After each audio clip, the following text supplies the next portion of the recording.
This is Thames from London.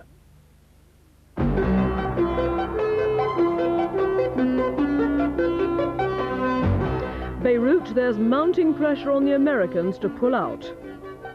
The French withdraw 500 of their troops. The television challenge to South Africa's censorship.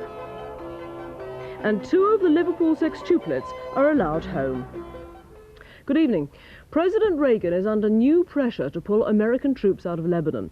He flew back to Washington tonight after his Christmas holiday, and White House officials say he's going to conduct a full-scale review of US policy in the Middle East.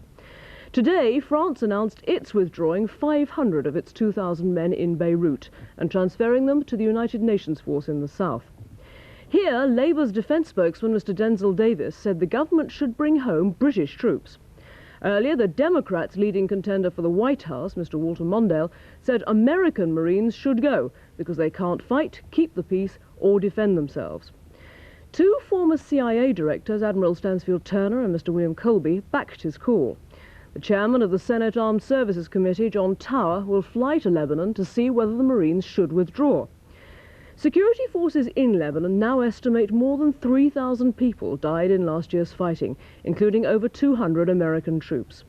A 3rd former CIA director, Mr. James Schlesinger, said the troops had failed to alter the balance of power held by the warring factions. If we are not prepared to change that balance, then we have a choice of getting out. The worst of all policies is probably simply to hang in there, because under those circumstances, the costs for the United States will rise. In Syria, the black Democratic hopeful for the White House, the Reverend Jesse Jackson, saw President Assad to try to win the release of a captured American airman. The Reverend Jackson later said America's policy in the Middle East was one-sided and dangerous. A group calling itself the Children of Sheikh Abdullah has claimed it planted the bombs on the French railways on New Year's Eve. It said they were revenge for a French air attack on the Islamic Amal movement's barracks near Baalbek in Lebanon in November. A man who was seriously injured by the bomb on the French train died today, bringing the death toll from the 2 railway bombs to 5. At home, the Queen has asked editors to remove reporters and photographers from her country estate in Sandringham, where the royals are on holiday. The family is said to be angry because they feel they can't move without being seen. Yesterday, the media was out in force for the Queen's arrival at Sandringham Church. Most papers have withdrawn their own staff, but some say they're reluctant to commit themselves to a blanket ban on pictures taken by freelance photographers. Sleet and snow and high winds have hit many parts of the country.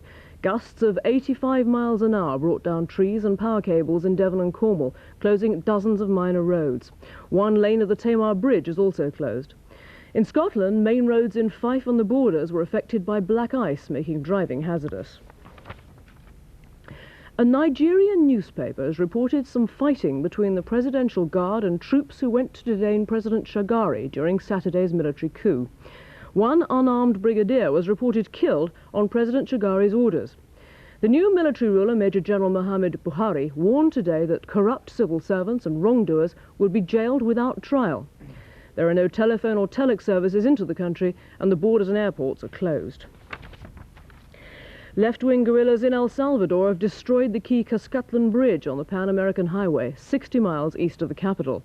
The guerrillas say they dynamited it as the 200 American-trained troops guarding it celebrated the new year. The army say rebel cannon shells broke cables supporting a 300-yard section of the bridge. A new television station has started broadcasting in South Africa. It's based in the poor black African homeland of Bophuthatswana, which only South Africa recognizes as an independent state. This is the new alternative to South Africa's state-run television service. BOP TV, broadcasting from within the so-called independent homeland of Bophuthatswana, will beam out its signal to sprawling black townships near Johannesburg. BOP TV's opening night, the end of 5 years' negotiation with the South African government, was celebrated by its staff in style. Many of them are ex-Rhodesian television personnel who claim to have taken the first step in cracking SABC's stranglehold over television in South Africa. The programming is pretty tame stuff. And we shall begin by showing you a program called Hoodie Hoodpecker. Locally produced ethnic programs will also be aired. It's not exactly controversial television. But BOP TV does have its own satellite receiving dish, and its news staff say they won't be bound by the stringent government censorship that pervades the SABC. Soccer dominated today's sports news. With today's stories and tonight's results, here's Jeremy Thompson. Liverpool could have demoralised the rest of the First Division by beating Manchester United at Anfield. They failed, but only just. Norman Whiteside got the last-minute equaliser, which stopped Liverpool going 6 points clear after Craig Johnston had put them ahead.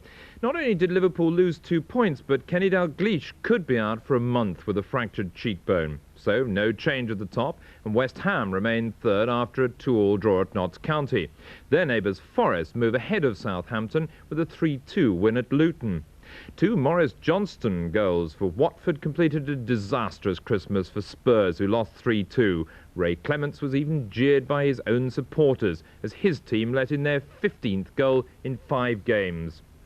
Sheffield Wednesday bounced back to the top of Division 2 with a 3-0 win over Oldham. Chelsea's short-lived reign was ended by defeat at Middlesbrough. Only goal difference keeps them ahead of Newcastle, who beat Barnsley 1-0. And Grimsby maintained their challenge with a 1-1 draw at Fulham. Fulham had more than one chance of taking an early lead, this one falling to Davies. Batch in the Grimsby goal proving his worth.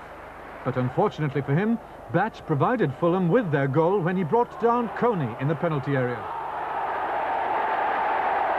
Cliff Carr was given the job of taking the spot kick.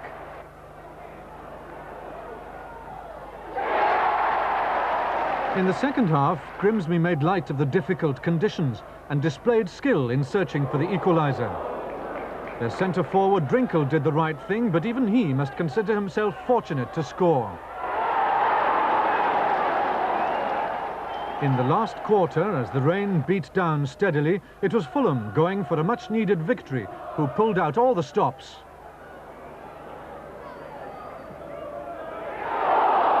But Batch redeemed himself, helping Grimsby to keep the vital point they'll need in their push for promotion. Ian Edwards, ITN Sport, Craven Cottage. Now a check on tonight's games. In Division 1, Coventry 2, Sunderland 1. Division 3, Southend 2, Hull 2. Division 4, Chesterfield 0, Halifax 0. Crewe 2, Torquay 1. Northampton 1, Bury 0, Stockport 1, Hartlepool 0, and Swindon against Bristol City was postponed. One Liverpool supporter to miss today's match was the father of the Liverpool sextuplets, Graham Walton. 2 of his girls went home from Liverpool's maternity hospital. They were Kate and Jennifer in the centre of this Sunday Mirror photograph. They weigh £5 9 ounces and £6 3 ounces. That's it. Good night.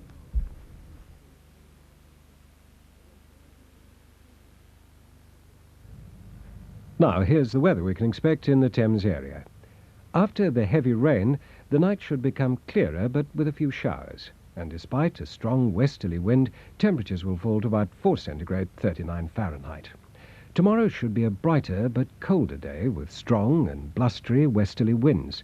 There'll be sunny intervals as well, and some showers, which may be wintry over hills. Maximum temperatures 5 centigrade, 41 Fahrenheit. That's the weather. Drama next with Terence Rattigan's play set in a hotel in Bournemouth. Separate tables. There's an hour of top entertainment tomorrow at 9 in the company of Des OConnor. With special guests, comedian Jay Leeno, international singer Iris Williams, and a question from Michael Parkinson.